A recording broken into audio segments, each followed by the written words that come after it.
Bonjour, mon nom c'est Daniel Lahaise. Et puis, c'est moi qui ai fait l'œuvre derrière ici. J'ai une formation en peinture et en dessin très poussée de l'Université Concordia. Je me considère un artiste qui est beaucoup plus dans le processus. J'ai beaucoup exploré les matériaux. Il y a certains matériaux avec lesquels je suis beaucoup plus confortable, la peinture et le dessin notamment. J'utilise beaucoup la vidéo comme source d'inspiration pour mes peintures, en fait. Et puis, dernièrement, je me suis tourné vers la gravure. Alors, il y a quelque chose dans le traçage, quelque chose dans le... quelque chose comme une marque, en fait. Et puis, je crois qu'une démarche artistique, ça se développe. Hein, ça, c'est jamais stable. C'est quelque chose qui est toujours en mouvance, comme l'artiste, finalement. Je crois qu'il y a un cœur, il y a un noyau qui reste toujours un noyau dur, je dirais.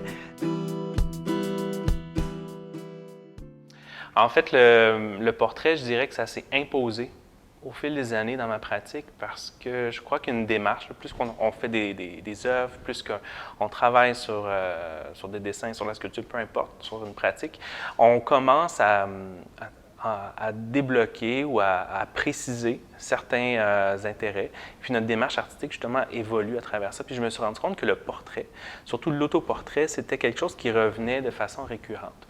Et puis la relation à mon corps, la relation au corps de l'autre aussi revenait dans une représentation. Souvent, ça se présentait sous la forme de peinture représentative. Alors, l'abstraction, je dirais, comme l'œuvre qui est présentée derrière nous, c'est quelque chose qui est arrivé beaucoup plus tard, lorsque j'ai commencé ma maîtrise en art visuel et médiatique à l'UQAM.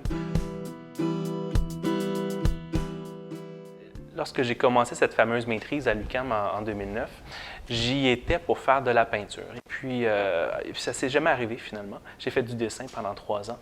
J'ai commencé à accumuler des dessins. Et puis c'était des images vidéo. J'ai fait beaucoup de vidéos dans mes recherches.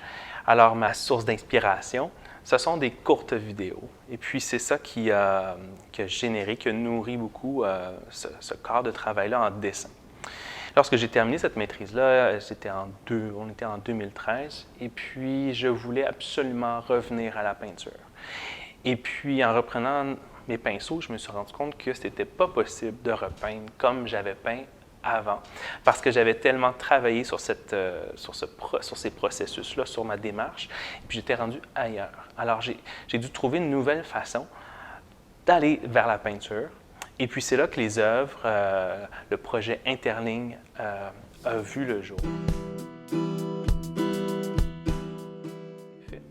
En fait, l'œuvre n'est pas tracée directement, elle n'est pas tracée directement sur l'œuvre. Il y a une matrice qui accompagne cette œuvre-là, qui a créé cette œuvre-là, une matrice donc qui est réalisée sur un papier qui a été découpé. Alors finalement, ce que vous voyez, c'est le négatif d'un pochoir. C'est un pochoir qui a été découpé à la main et puis qui est inspiré d'une vidéo d'un carrousel que j'ai capté en 2009 à Paris. En fait, c'était ma première soirée à Paris, puis j'étais un peu étourdi par toute cette ville-là.